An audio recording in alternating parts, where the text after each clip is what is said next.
It's just about noon on Sunday, November 3rd. We're on chapter 28, and this is one of my favorite chapters in the book. It's entitled No Evil Spirits, and I think that's a very important point. And also it talks a lot about synchronicity. So here we go.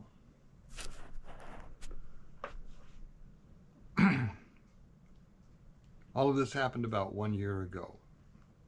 In October 2023, the MUFON Journal published my article entitled Close Encounters of the Next Kind. And in it, I described what were for me some very important lessons learned from the MUFON event. That would be August of 2023. The article went something like this. I attended the 2023 International MUFON Symposium with my eldest son. We knew that someone named Mike Cleland was going to talk about owls on Sunday morning. We have an affinity for and multiple close encounters with owls, so on Thursday evening, in our hotel room, we found a YouTube interview in which Mike was talking about owls and something called synchronicity. In an earlier chapter, I alluded to the synchronicity I noticed during this interview. This was also the first time, but not the last time, I had noticed the term which gave a name to the serendipitous phenomenon. To the extent that you have seen it mentioned earlier in this book, it is because that part was written after August 2023, the part where I would have mentioned it.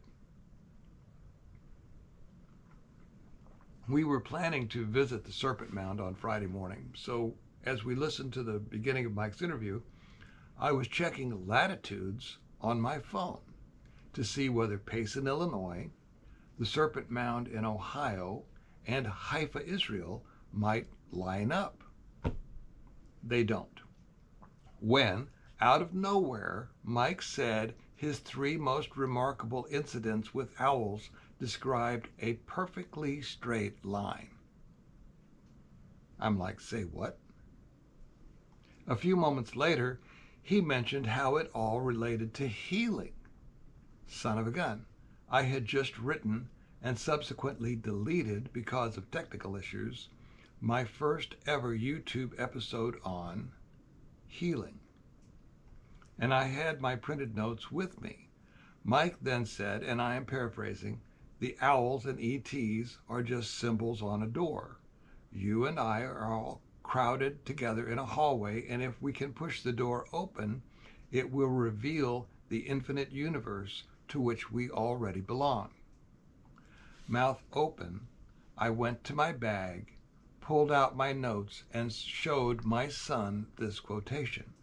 Quote, every created thing in the whole universe is but a door leading into his knowledge, a sign of his sovereignty, a symbol of his majesty, a means of admittance into his straight path, unquote. That's from the Baha'i writings. As stated earlier, the writings I am researching also say the universe is infinite. They describe the universe, as you might expect, of a monotheistic faith, but ignoring any references to a creator if you choose, the two statements share similarities. Mike then went on to say, again I am paraphrasing, that, quote, not everyone is ready to hear everything about owls, etc., all at once. I showed my son the next quote from my notes, which said, quote, not everything that a man knoweth can be disclosed, nor can everything that he can disclose be regarded as timely, nor can every timely utterance be considered as suited to the capacity of those who hear it, unquote. Uncanny. Later in the symposium, I would realize that this passage might also explain why the ET craft have changed appearance over the centuries, from flying boats to seamless silver shapes, as human capacity has expanded. Presenters at the symposium were mentioning this change in appearance over the centuries and recent decades per eyewitness accounts. Finally, Mike mentioned that about half of the people he has interviewed regarding owls are practitioners of Reiki. And given the single strand of the phenomena that he is following, the Reiki percentage is way too high to be random. I was stunned. I had almost forgotten that Barbara and I had learned Reiki while living in Israel in 1999. It was hard to go to sleep Thursday evening, one foot in the Synchronicity twilight zone, the other wondering what else the symposium had in store. And again, if you're interested in stuff like this, here's Mike Clelland's card with phone number and email address on there, and website, mikeclelland.com.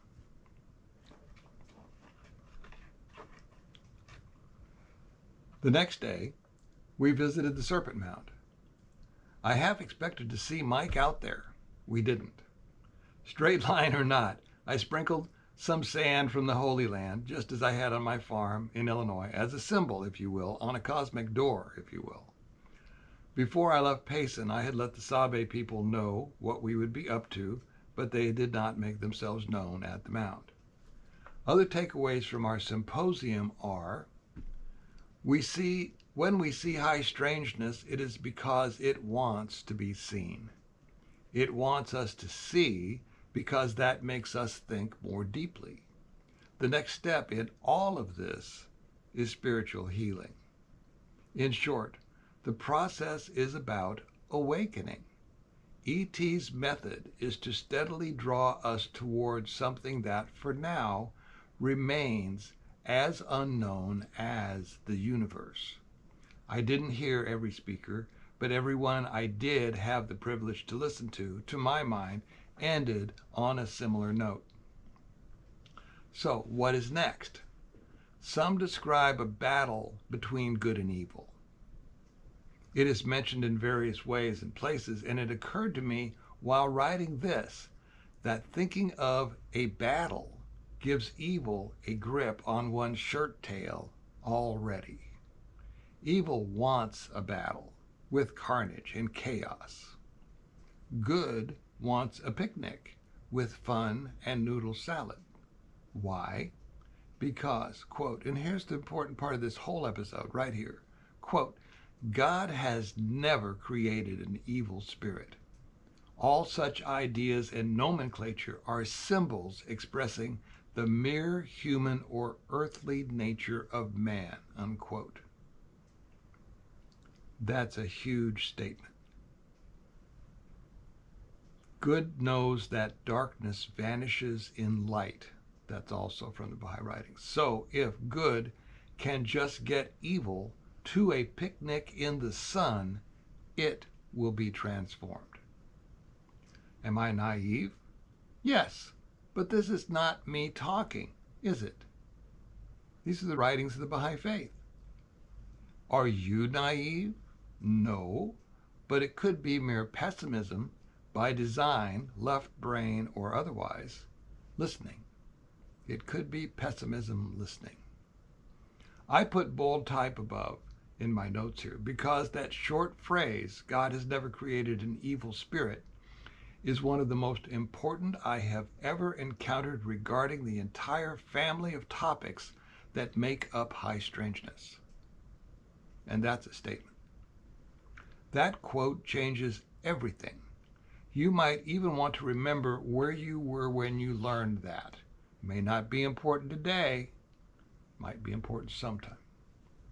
Quote, this is from an article.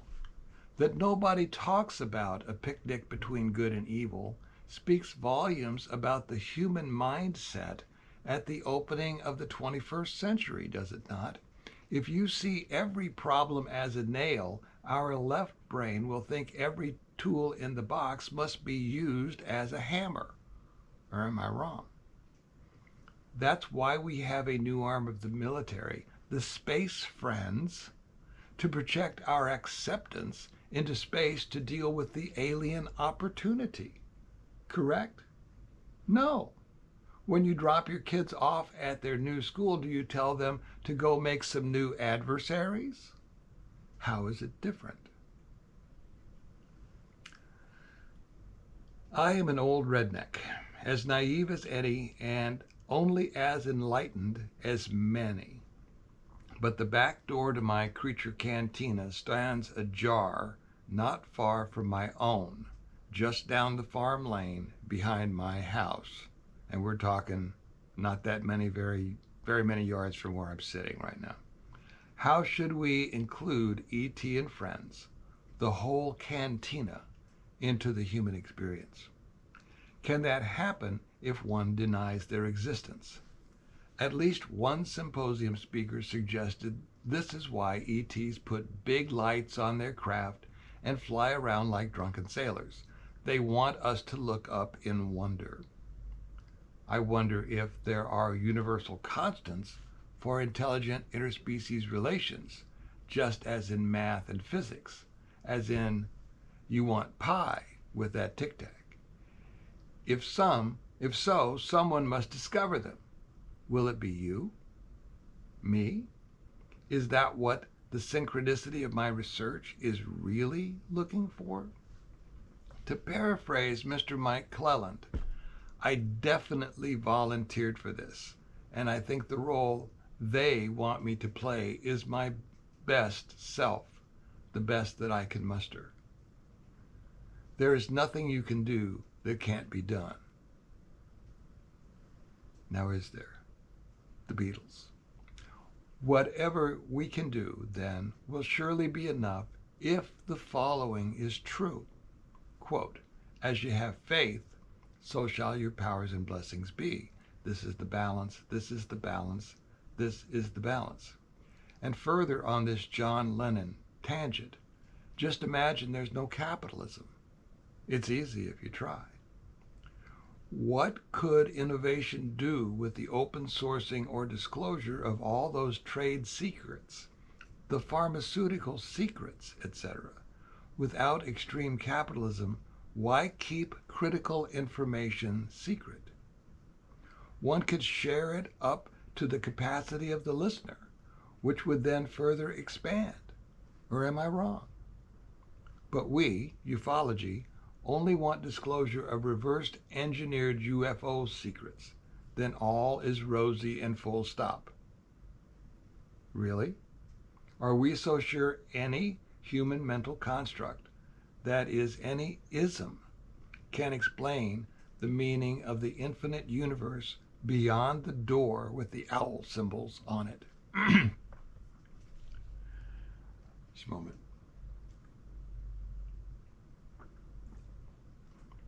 Mike told the symposium about a dream in which he carries an envelope he cannot open. Think about that. Similarly, another speaker said that experiencers share a dream, experiencers, people who have experienced the beings in one way or another, share a dream in which they are trying to lead a large group of people to some place they cannot find yet. That speaker asked for a show of hands in the auditorium. How many experiencers were there in the MUFON Symposium auditorium? There were plenty. My previously stated agenda is to make ufology more aware of the little-known mystical writings whose single strand I am following. No one cares whether anyone agrees with the message of that faith, but I wonder if in these writings there might be a clue, a universal constant that someone smarter than me would find useful in embracing the universe beyond the door that we have described here. Might that be what is in Mike's unopened envelope? or describe the sort of place the experiencers are seeking in shared dreams. Do I know this for certain? Oh, heck no. I feel it relates in some way as an unknown but possible synchronicity. Say, were we talking about owls? Well, on Monday evening, October 2nd, 2023, I wrote in my journal, quote, on Saturday a.m., September 30th, I went for a walk about 9 a.m. and a barred owl flew out of the hedge on the way to the silo barn and flew away from me south for 20 or so yards and then back up into the hedge on the east. This is the exact area where that tumbling, flashing, silvery thing that was definitely not an owl also went into the tree line. In the journal I wrote, I let the universe know I was looking forward to another close encounter with an owl. Henry is visiting, and we heard the barred owl, best guess, at sundown after our walk on Sunday evening, October 1st, just over a year ago. Then at 10 p.m., as I was coming back from the lodge to see the end of the Kansas City Chiefs game at the Stone House, a screech owl flew out of my grandmother's hemlock tree. I remember when she planted it. On my right, just at knee height. It flew across the drive and up into the branches of a maple tree just south of the big pine tree on the west side of the drive, the one I used to climb all the time when I was a kid. I could hear its wings hitting the branches as it left the hemlock and flew out and up. Guided by the motion, I was able to put my flashlight on it. It was 10 feet overhead and 10 feet west of the drive, so pretty close by. I could see it clearly. Light in color and some dark markings with little ears, a screech owl. And I talked to it for 2 or 3 minutes before it flew away to the northwest. It did not hoot or make any noise. A close encounter, just as I had requested, but still unexpected when it actually happened. On October 4th, 2023, I noted in the journal that I had emailed and spoke on the phone just now with the president of Illinois MUFON about the inside-out raccoon hides. That may not be their thing. The following is more their thing. Journal entry, quote, it is 9:11 p.m. on Friday, October 20th, 23. At about 8 p.m., when I went to watch the sky, a barred owl hooted 3 times from the hedgerow west of the yard. Coyotes also went off to the northwest. At 8:43 p.m. on the deck of the lodge at the middle house, I had watched an intermittent strobe light overhead at 11 o'clock overhead with my feet to the west for about 5 minutes. It began, stayed, and ended in the same 1-foot diameter circle at the end of your arm. I mean, like that, 1-foot diameter circle at the end of your arm. Where was I?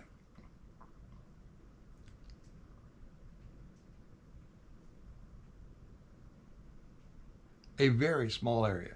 It moved about within that space erratically, blinking at a slow random pace with varying degrees of brightness. If the pause got too long for me, I would flash my lighter at it and mentally ask it to return. I may have had no effect on it, but its continued activity was gratifying all the same. When all seemed over for now, I made an audio note on my phone. No further activity was noticed, so I came inside to make this report that I'm reading to you from. It is now 9:17 p.m. GH. Report complete. I went back outside. That was about 10 p.m. I saw a strobe in the Big Dipper near the North Star, and then quickly it became a brilliant streak that went overhead as if it were flashing while traveling south at great speed. That was it for then. And that was an amazing thing. That was like a scene from Close Encounters or something. I mean, it made a streak across the sky going south. And that was pretty much it for October. The end of the MUFON article makes a good conclusion to this chapter. Quote, so, as a result of my first symposium experience, my own perspective has changed. It appears to me that MUFON, and humanity too, I hope, is no longer fixated upon the symbols on the door, owls, spacecraft, etc., but has instead begun to imagine what embracing the infinite universe beyond will be like. So get ready. Can you feel it? The door gives way a little bit more with every push. I think I'll leave it here. See you next time.